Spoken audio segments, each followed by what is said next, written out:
Un total de 4 confrarías, a das Dores, a do Nazareno e a Terceira Orde Franciscana Segrar, a que se lle suma este ano a do Resucitado, serán as encargadas de organizar os actos desta Semana Santa na parroquia noiesa de San Martiño. O venres de Paixón seguiralle o sábado o tradicional concerto de saetas, que chega a súa terceira edición.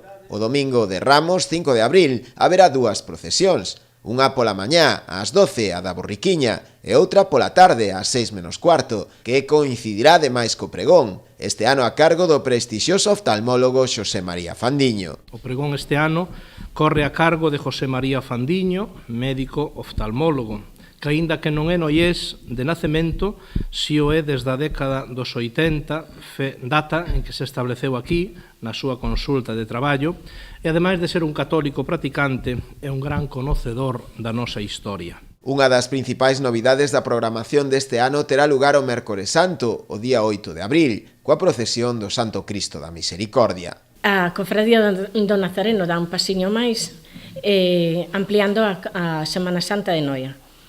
E sale co Cristo crucificado, ca advocación do Cristo da Misericordia. Sale ás 10 da noite, despois de facer o Vía Crucis cos xóvenes.